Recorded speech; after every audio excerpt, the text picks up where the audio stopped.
우리 한 목소리로 같이 읽겠습니다. 시작. 바울이 이같이 변명하매 베스도가 크게 소리내어 이르되 바울아 내가 미쳤도다. 내 많은 학문이 너를 미치게 한다 하니 바울이 이르되 베스도 각하여 내가 미친 것이 아니요 참되고 온전한 말을 하나이다. 왕께서는 이 일을 아시기로 내가 왕께 담대히 말하노니 이 일에 하나라도 아시지 못함이 없는 줄 믿나이다. 이 일은 한쪽 구석에서 행한 것이 아니니이다. 아그리빠 왕이여 선지자를 믿으시나이까? 믿으시는 줄 아나이다.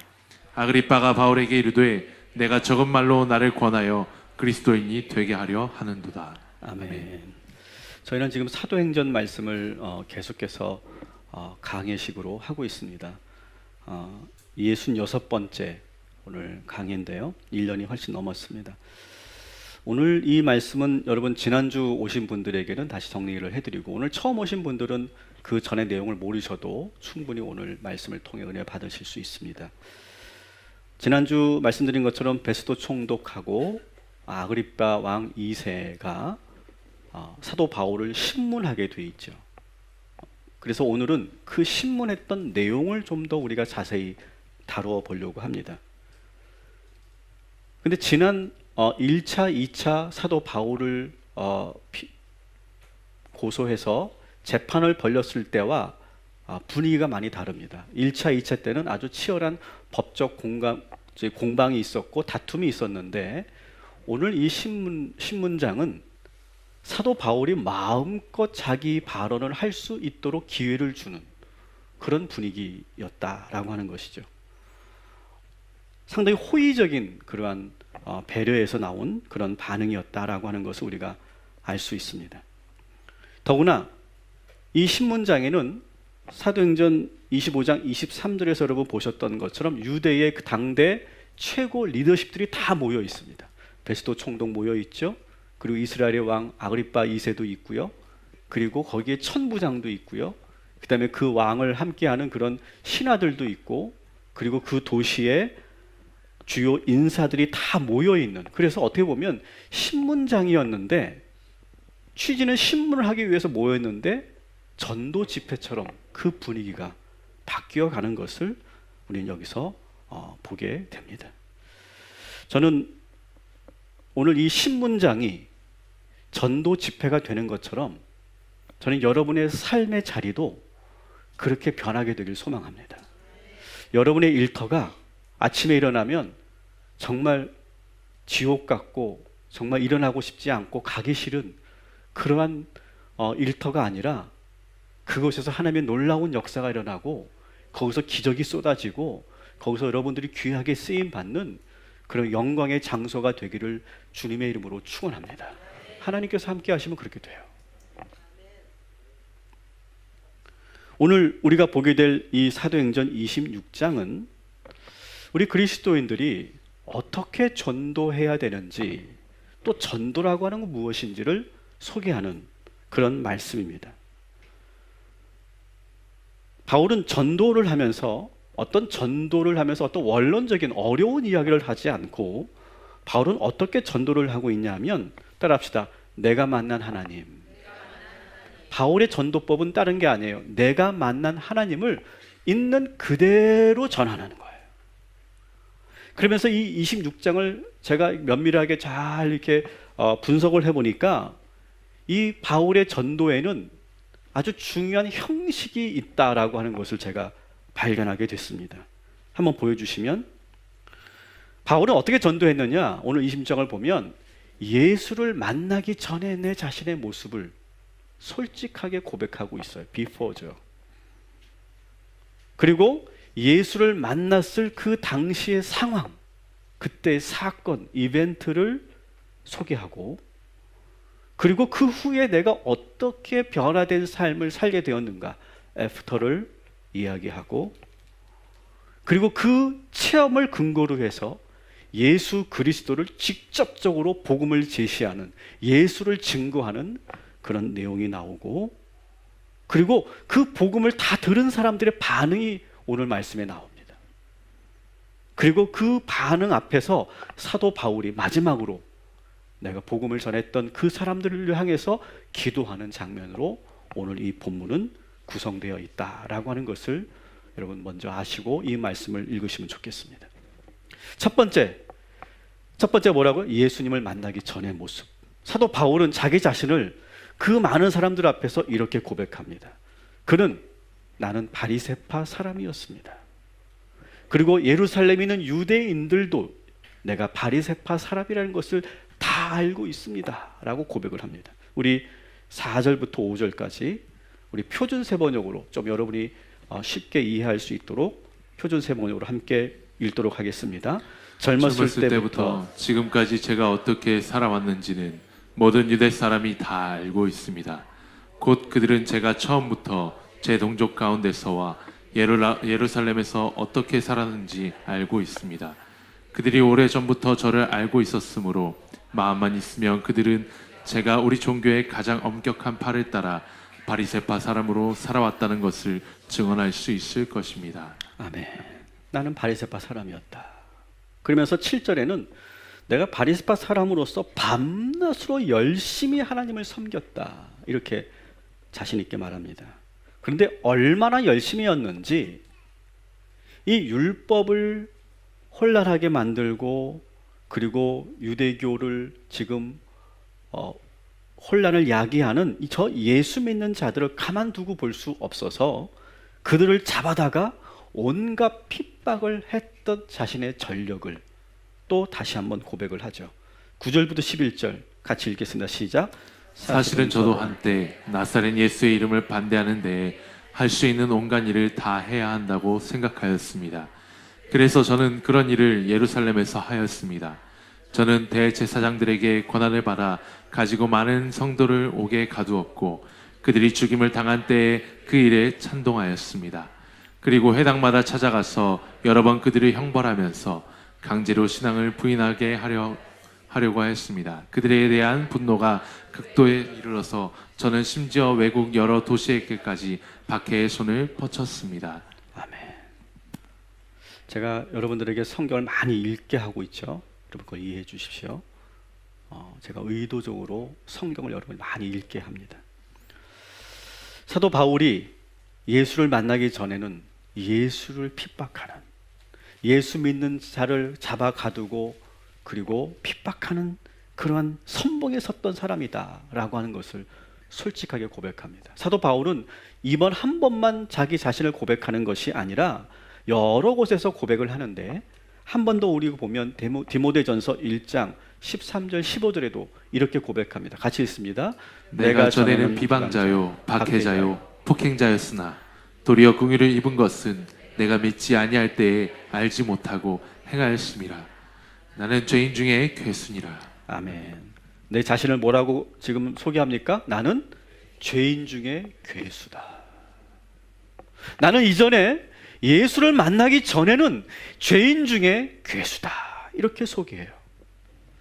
여러분, 그리스도인은요, 내 인생을 정리할 때, 오늘 김세영 성도도 자신의 인생을 정리하면서 간증했는데, 우리 인생을 정리할 때 우리 그리스도인들은요, 예수를 만나기 전과 예수를 만난 후가 완전히 달라져야 될 줄 믿습니다.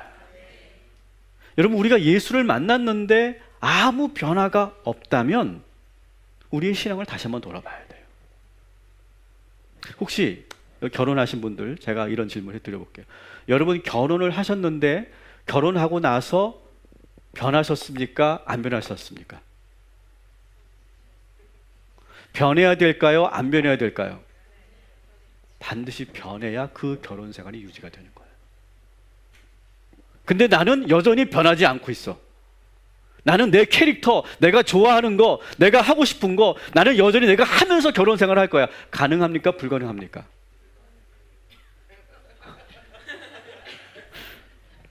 불가능하죠. 누군가를 만나면 변화가 일어나야 돼요. 더구나 여러분, 예수를 만나면 우리는 새롭게 변화되어야 할 줄 믿습니다. 그런데 우리가 신앙생활하면서 내가 예수를 믿기 있는데 내가 변화가 된 거야, 어떤 거야? 잘 모르겠네 라고 내가 확신할 수 없다면 우리는 내 인생을 한번 다시, 우리 신앙을 다시 한번 점검해 봐야 한다는 거죠. 사도 바울은요, 자기가 예수 믿기 전에 죄인 중에 괴수였고 얼마나 흉측한, 얼마나 잔인한 죄를 지었는가를 늘 곱씹으며 살고 있어요. 보통 사람들은 지난날의 그 과거의 흑역사를 기억하지 않으려고 하잖아요, 보통은. 근데 사도 바울은 그것을 생생하게 기억하려고 해요. 그리고 그것을 가능하면 사람들에게 계속해서 증거하고 전하기를 원하고 있어요. 왜 그랬을까요? 왜 그럴까요? 절대로 다시는 다시 돌아가지 않기 위해서. 절대로 그 상황으로 돌아가지 않기 위해서 그러는 거예요. 그 순간을 빨리 잊으려고 하지 않고 바울은 생생하게 자기 마음에 그것을 간직해 두고 있어요. 여러분, 우리도 지난날 한번 돌아보십시오. 여러분, 지난날 쭉 돌아보면 막 그때만 생각하면 얼굴이 화끈화끈거리는 때 있죠. 있어요, 없어요?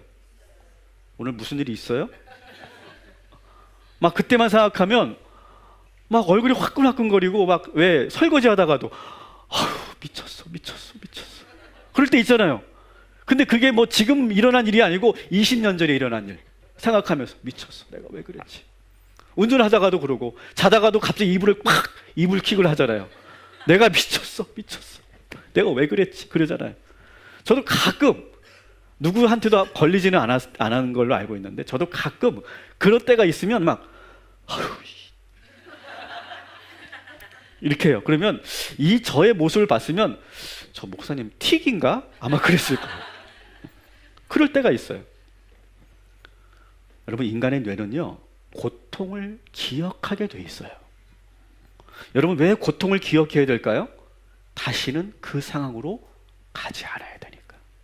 근데 뇌가 너무 그것을 기억하면 괴로우니까 기억을 없애버리거나 못한다면 어떻게 될까요? 우리는 또 그 행동을 할 거예요. 또 할 거예요.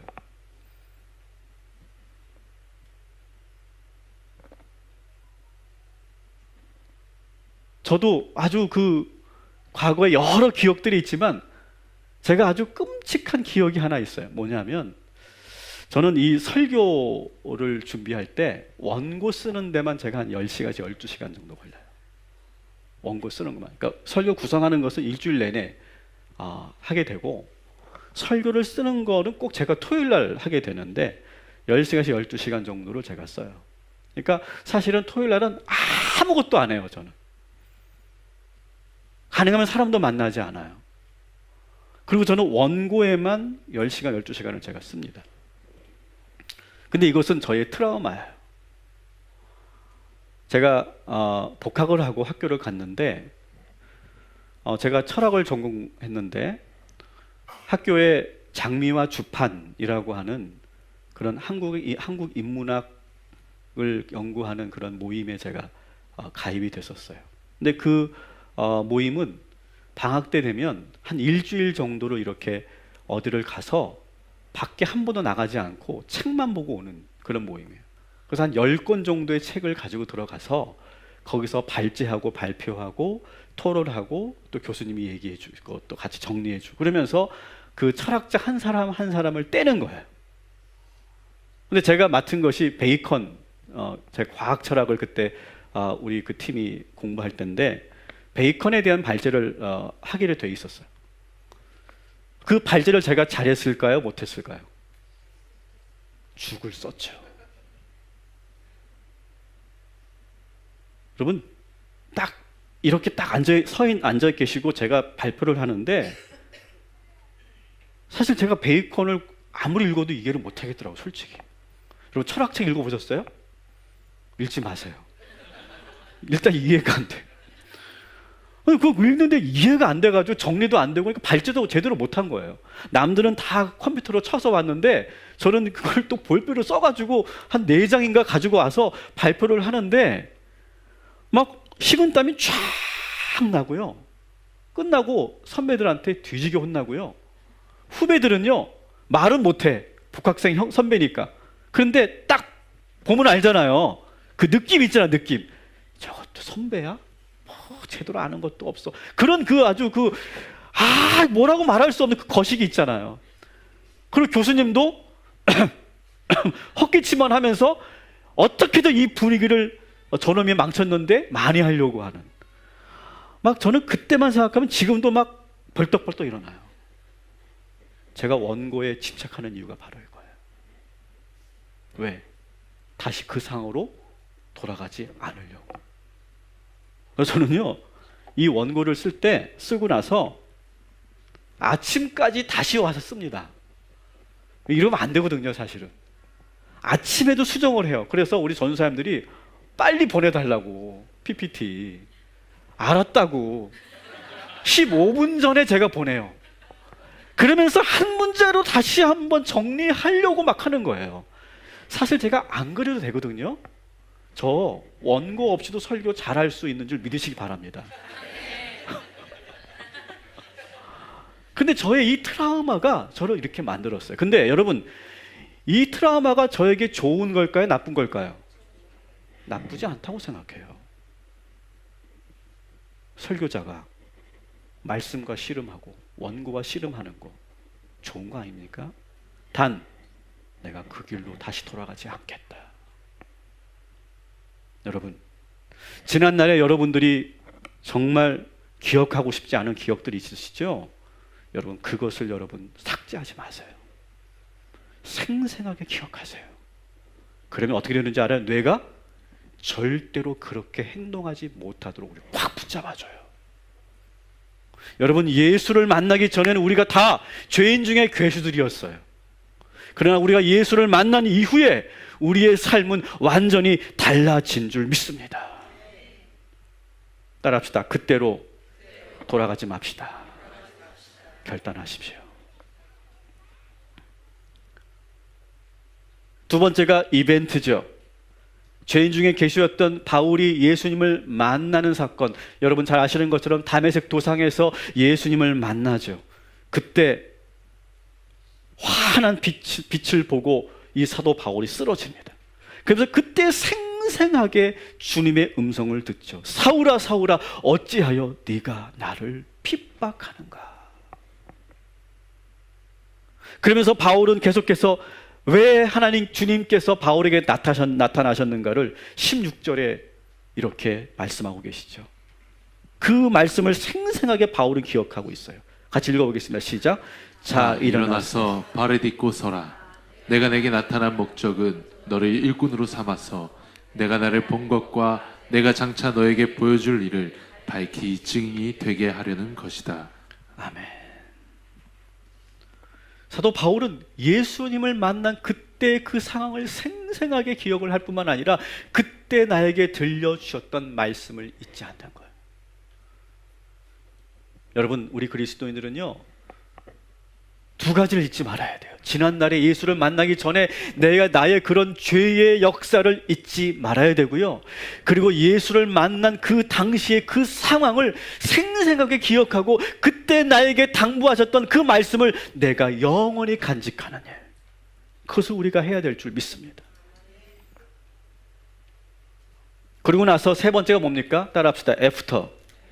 이제 세 번째는 뭐냐면 그렇게 예수를 만난 이후에 내가 어떠한 새로운 삶을 살게 되었는지를 사도 바울이 고백하죠. 19절 20절 같이 읽습니다. 시작. 그러므로 아그리빠 왕 전하, 저는 하늘로부터 받은 환상을 거역하지 않고 먼저 다마스쿠스와 예루살렘에 있는 사람들에게, 다음으로 온 유대 지방 사람들에게, 나아가서는 이방 사람들에게 회개하고 하나님께로 돌아와서 회개에 합당한 일을 하라고 전하였습니다. 아멘. 바울은 하늘로부터 받은 환상을 다시 그 말씀을 계속 보여주세요. 하늘로부터 받은 환상을 어떻게 했다고요? 거역하지 않았다. 예수님을 만나고 나서 그 체험을 하고 나서 그냥 잊어버린 것이 아니라 그것을 무효화시킨 것이 아니라 거역하지 않고 그때부터 완전히 새로운 삶을 살았다는 거예요.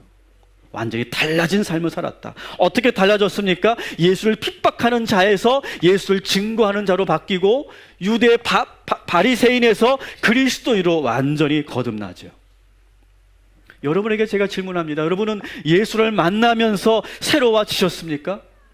예수를 만나서 변하셨습니까? 예수를 만나 우리의 인생이 바뀌었습니까? 여러분, 예수를 만나서 우리가 분명하게 바뀌고 변화되기를 주님의 이름으로 축복합니다. 이 분명한 체험이 있을 때 내가 분명히 내가 예수를 만난 후에 나는 이렇게 변했어 라고 분명하게 말할 수 있을 때 우리는 진정으로 예수님을 만난 거다 이렇게 말할 수 있죠. 근데 변화는 사도 바울처럼 이렇게 극적인 변화도 있지만 작지만 점진적인 변화도 있는 거예요.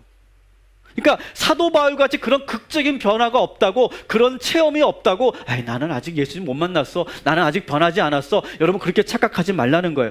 우리는 지금도 이 예배를 통해서 하나님께서 우리를 변화시켜 주시는 줄 믿습니다. 여러분의 지금 심령에 변화가 일어나고 있습니다. 꿈틀거림이 있습니다.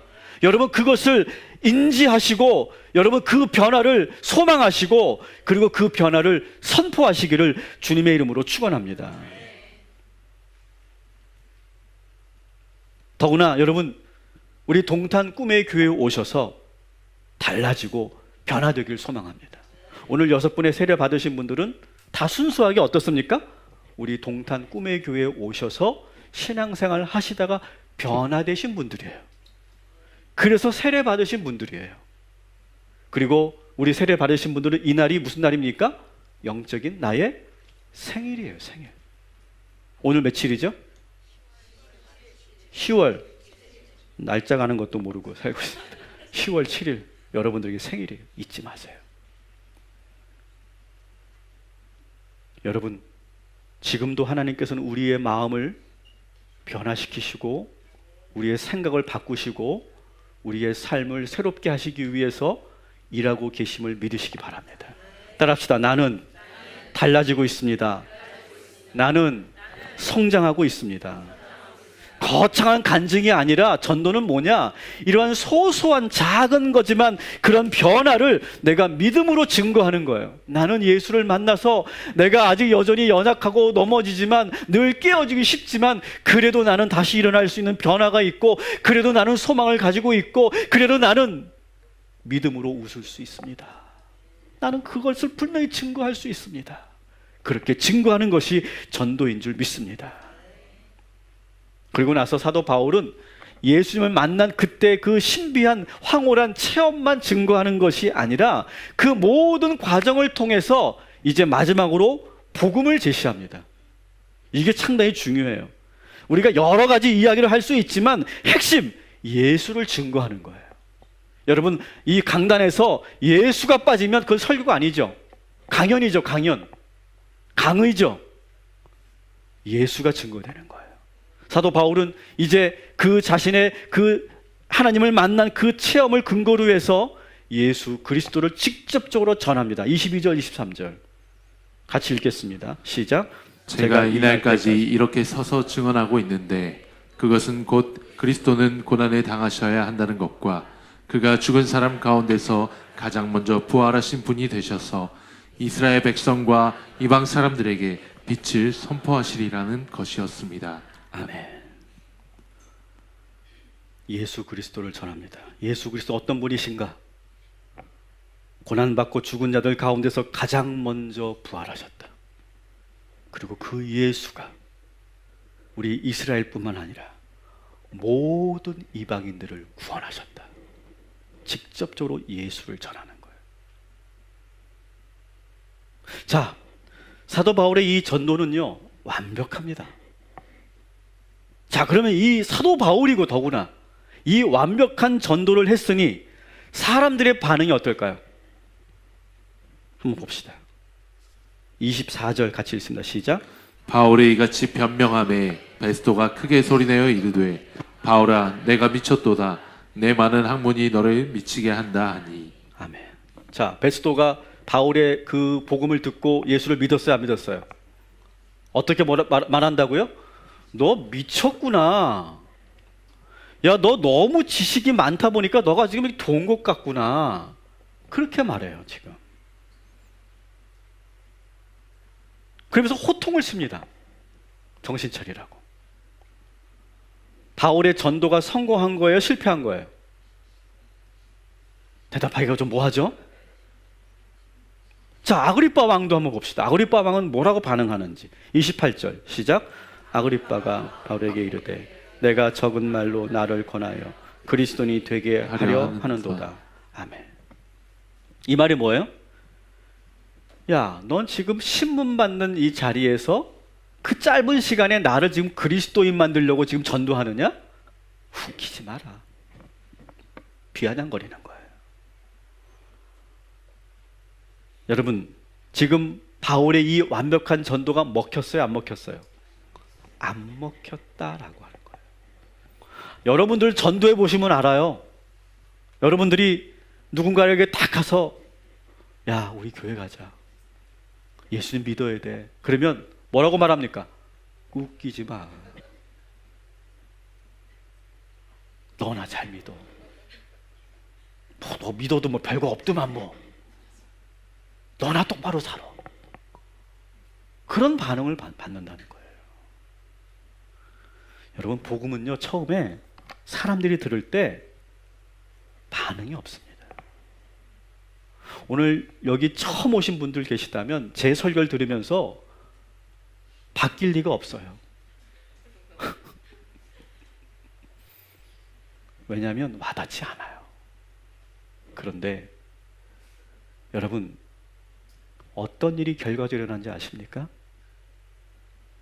그 자리에 있었던 그 유대의 모든 리더십들은 바울의 말씀을 듣고 믿지 않았지만 그 말씀이 땅에 떨어져서, 이건 역사적으로 증명이 된 거 아니에요? 그 말씀이 땅에 떨어지면서 어떻게 됩니까?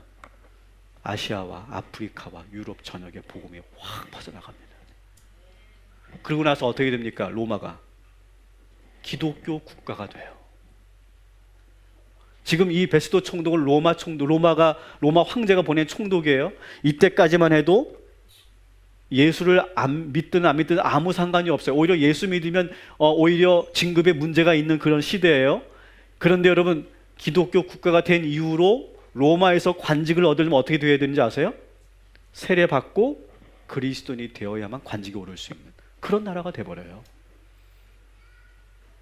여러분, 여러분들이 전하는 이 복음은요, 여러분이 전도할 때 그 전도는요, 절대 땅에 떨어지지 않는 줄 믿으시기 바랍니다. 반드시 역사해요. 우리 어머니들이 기도하잖아요. 그 어머니의 기도가 절대로 땅에 떨어지지 않음을 믿으시기 바랍니다. 그게 10년이 걸리든 20년이 걸리든 반드시 열매 맺게 되는 줄 믿으시기 바랍니다. 그게 복음의 능력이에요. 그래서 오늘 당장 제 설교를 듣고 오늘 말씀을 듣고 오늘 예배를 드리고 갑자기 변한다. 물론 그것도 좋은 일이겠지만 오늘 하나님께서 이미 이 자리에 오신 분들과 함께 하시고 어느 순간에 하나님께서 역사하여 주실 줄 믿습니다. 그래서 우리는 한 번 전도해서 반응이 그렇다고 절대 낙심하지 말자. 바울은 이 시큰둥한 반응을 보이는 사람들에게서 29절에 뭐라고 얘기하는지 한번 봅시다. 같이 읽어보겠습니다. 시작. 바울은 짧거나 길거나 간에 저는 아그리빠 전하뿐만 아니라 오늘 제 말을 듣고 있는 모든 사람이 이렇게 결박을 당한 것 말고는 꼭 저와 같이 되기를 하나님께 빕니다 하고 대답하였다. 아멘. 이런 거예요. 여러분들이 제 말을 어떻게 들으셨는지는 모르겠습니다. 하지만 저는 여러분들을 위해서 꼭 기도합니다. 하나님, 저들도 저처럼 똑같이 구원하여 주시옵소서. 여러분, 이 기도가 왜 의미 있는 줄 아세요? 아마 이 기도를 할 때, 저들도 할 때 그 눈을 누굴 봤을까요? 저는 아그리빠 왕을 봤을 거예요. 왜 봤을까요? 여러분, 역사적으로 이 아그리빠 2세는 이스라엘의 마지막 왕이라고 제가 말씀드렸어요. AD 70년에 로마 22군단의 대장인 티투스가 예루살렘을 점령하고 그리고 예루살렘 성전을 완전히 돌 위에 돌 하나 남지 않게 완전히 파괴시킵니다. 그리고 그때로부터 이스라엘 역사는 종결이 돼요. 그때 왕이 누구라고요? 오늘 이 자리에 있는 헤롯 아그리빠 2세예요. 바울은 그것을 예견하고 있었던 거예요. 그래서 당신이 지금 예수를 믿어야 됩니다 라고 그렇게 호소하면서 믿지 않는 그를 보면서 지금 간절한 마음으로 기도하고 있는 거예요. 여러분, 전도 한번 해보고 안 된다고 생각하지 마시고, 여러분이 복음을 던지면 따라합시다. 지금부터가 시작입니다. 여러분, 이 사실을 믿으시기 바랍니다. 어떤 반응을 보여도 절대로 여러분 낙심하지 마세요. 실망하지 마세요. 반드시 역사하는 힘이 큰 줄 믿습니다. 제가 이렇게 쭉 바울의 전도법을 이렇게 보면서 다시 한번 전도란 과연 무엇일까? 전도란 무엇일까? 이걸 한번 제가 생각해 봤어요. 전도는 오늘 설교 제목이 있죠? 뭐죠? 설교 제목이? 내가 만난 하나님을 전하라 라고 하는 거예요. 내가 만난 하나님을 전하는 것이 전도예요. 전도. 그러니까 우리가, 여러분 착각하지 마세요. 전도는 뭐냐? 교회 나오게 하는 게 아니에요. 좀 마음이 좀 부드러워지시죠? 제가 목사를 이렇게 얘기하니까. 교회 나오게 하는 게 전도가 아니라 내가 만난 예수를 전하는 거예요. 그런데 어느 순간부터 한국 교회는 전도의 의미가 바뀌어 버렸어요. 상당히 지금 한국 교회는 이 전도가 왜곡돼 있고 뒤틀려서 잘못 생각하고 있어요. 그래서 목회자들은 전도를 하나의 수단으로 생각해요. 그리고 우리 성도들은 그 전도를 그렇게 수단으로 생각하는 목회자를 보면서 왠지 전도에 대해서 부정적인 생각을 가져요.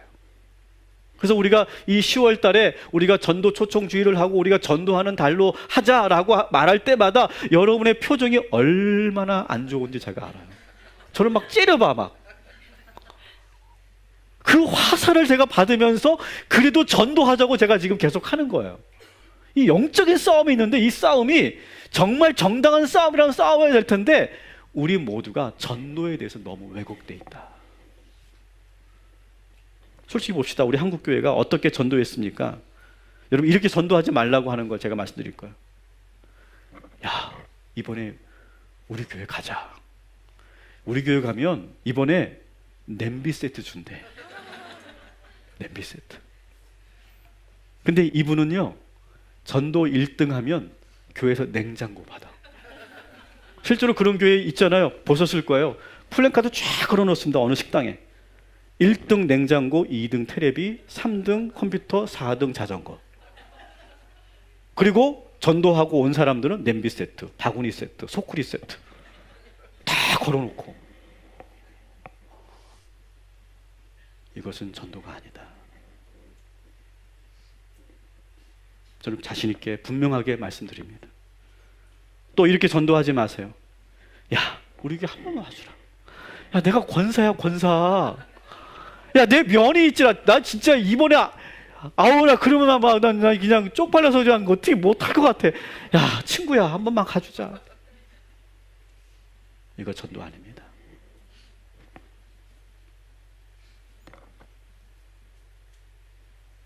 어느 교회는 너무 사역자들한테 이 전도에 대해서 막 쪼니까 전사님이 그러는 거예요. 집사님, 나 이번에 실적 안 좋으면 나 잘려. 나 잘려. 아무나 데려와. 아무나. 그냥 한 명만 데려와. 그냥 나를 보고 그냥 데려와. 이거 전도 아닙니다. 야, 우리 교회 이번에 아이돌 온대. 아이돌 와서 사인 받자. 이거 전도 아닙니다.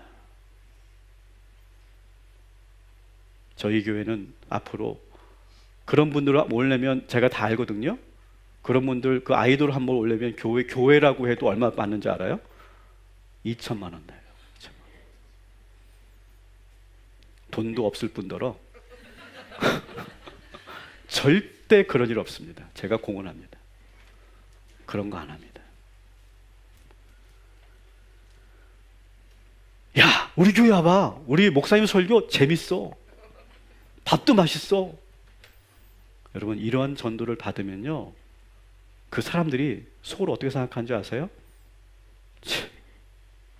비웃어요, 비웃어. 이건 전도가 아니에요, 여러분.